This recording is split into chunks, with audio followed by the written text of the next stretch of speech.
Hello বন্ধুরা, কেমন আছেন? আশা করি সবাই ভালো আছেন। তো আজকে আমরা রেডি হয়ে গেছি। তো বিকালে একটু ঘুরতে বেরোবো। তো দেখুন, আমিও রেডি, এদিকে সুপর্ণা ম্যাডামও রেডি। তো চলুন বেরিয়ে পড়ি। তো এখন আমার এই পক্ষীরাজ, তো পক্ষীরাজটাকে এখন বার করিয়ে নিলাম।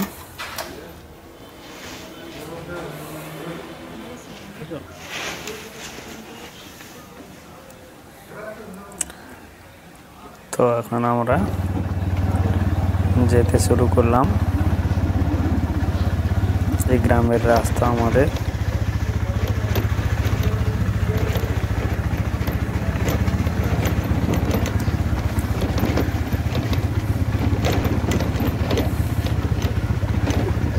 কাঁচা রঙের রাস্তা, ট্রেন লাইনের ধার হয়ে চলে যাচ্ছি আমরা এখন। এই ট্রেন যাচ্ছে।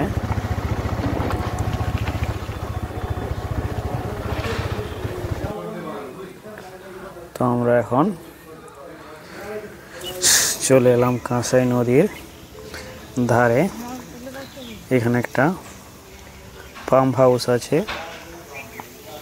তো এই পাম্প হাউস থেকেই জল খড়গপুর রেলওয়ে স্টেশনে যায়। তো এখানে কিছু ছবিও তুলে নিলাম।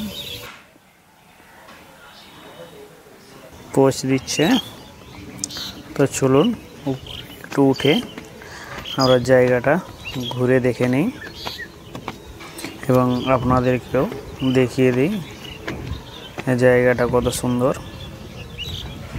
তো এখানে এক দাদা বসে আছে পাইপের উপরে, বাতাস খাচ্ছে। কেমন বাতাসটা বলো।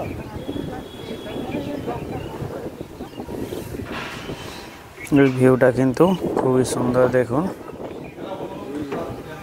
তো এইখানেও কিছু আমরা দাঁড়িয়ে ছবি তুলে নিলাম। তো ওই দিকটায় কাঁসাই নদী বয়ে গেছে, দেখুন। এই যে দেখুন, এই দিকটা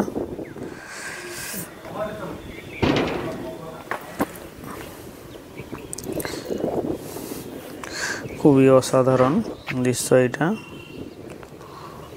আর হালকা ঠান্ডা ঠান্ডা বাতাস নদী থেকে আসছে।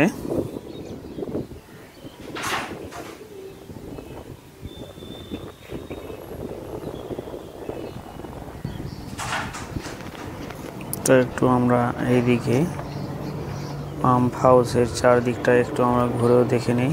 এখানে একটা সরু রাস্তা আছে, চারিদিকে গোলভাবে ভেতরে পাম্পগুলো বসানো আছে।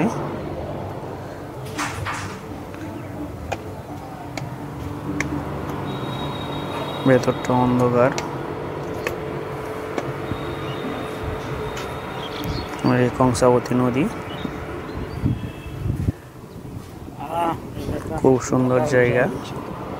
এখানে যেই আসবে কিন্তু তার খুবই ভালো লাগবে।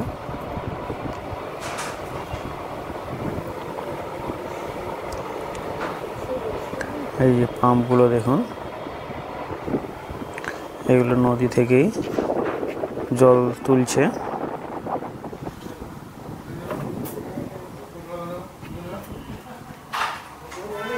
তো এখানে একজন দাদা ঘুমিয়ে আছেন, খুব আরামেই ঘুমোচ্ছেন।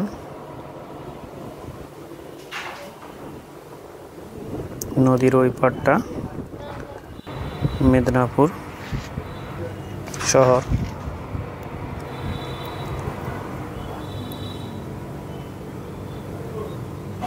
তো জায়গাটা কেমন লাগলো আপনারা কমেন্টে জানাবেন।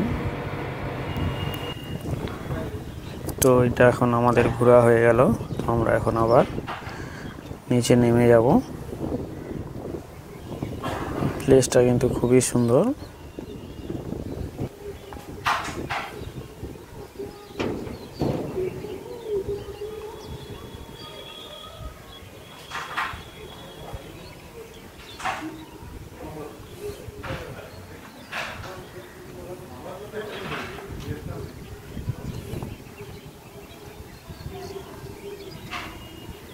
যে সিঁড়ির ধাপ নামার জন্য।